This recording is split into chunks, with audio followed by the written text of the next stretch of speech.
Hello beautiful people, welcome back to another video. Now in today's video I want us to have a conversation around peace. Things that we don't think about is what peace really costs you.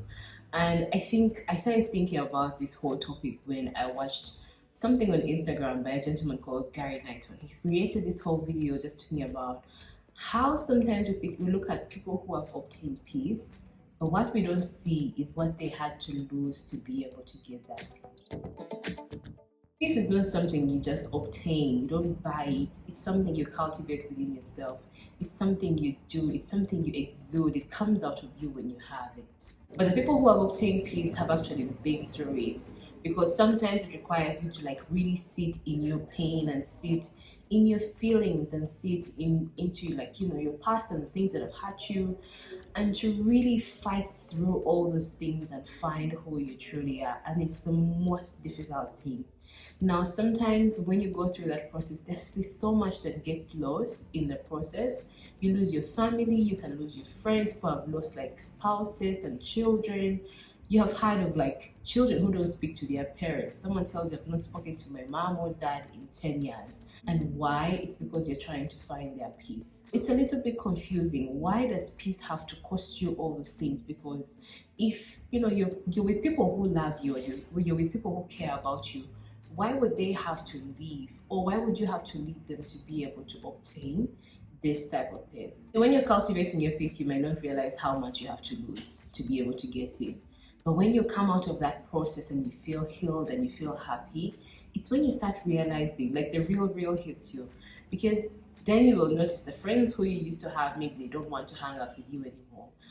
Maybe your family doesn't get along with you anymore because you're no longer taking the things that they used to do to you. Because now, let's say you're much stronger emotionally and mentally, and you have some sort of boundaries. And when you kind of express those boundaries, people are taken back, why is this person behaving like that? They're used to you being a certain way, and now it's quite different, who you are and what you're doing, and it makes it hard for you to be around them anymore. If you're thinking about going through the process of obtaining your peace, then I want to give you 3 different scenarios for you to think about for when you come out of that process. Some of the things that you can expect, because sometimes they hit you and you're in shock, why am I experiencing this at this time? I thought this is the time I should be thriving and enjoying the relationships I have around me. So why is everyone acting differently? Well, I'm going to explain why. People around you have expectations of you, your friends, your family, your children.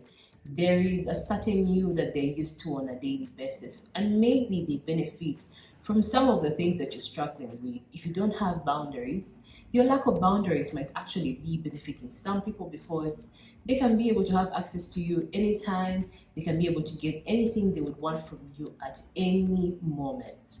Now, when you come out of this process, you're all healed, you have boundaries, you're more stern about the things that you want, then people are a little bit shocked as to why are you all of a sudden doing this?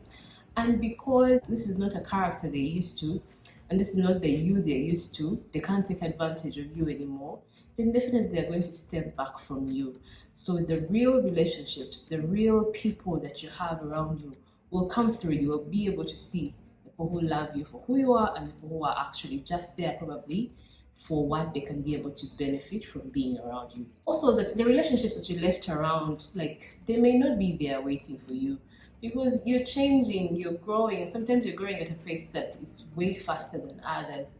You don't want to put that heavy expectation on the people around you to think like you and to do things like you in the moment, because they're not yet there. So if you've been able to heal and find yourself through the process, you also need to have compassion on the people around you, that they may not get where you are right now. You may have all these high expectations and then just feel like people are letting you down.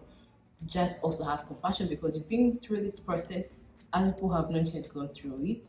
So maybe when they eventually go through it, they will understand you. But for now, you just understand you're not going to be at the same wavelength as the people you've been having around you all along. And you might find yourself having to create new circles for yourself, because you're a different person. You have different aspirations, you have different wants, and you have different needs. So find ways to fulfill that for you. Don't put very high expectations on the people who have actually not gone through that process and who may not understand you at the time, because you're going to have a lot of conflict. Inner peace is this wonderful, beautiful thing. Then why aren't we all trying to get it? Why don't we all have it? And I found a little quote that I would like to leave with you guys, because it can either motivate you to think about maybe getting your own peace or finding your own peace and joy, or it can give you an understanding of what inner peace actually really feels like. Okay, finding yourself isn't the goal. You know who you are and what you want. You are just too afraid of actually being that person.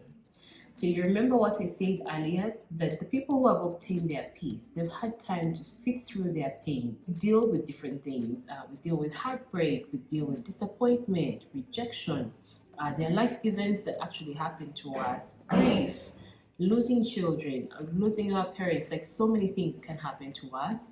And all these things, they bring a lot of emotional pressure to ourselves. Now, you might think, there's that old saying that time heals all wounds, but time doesn't actually heal all wounds. But effort, like real intentional effort to heal, can actually heal all wounds. Okay?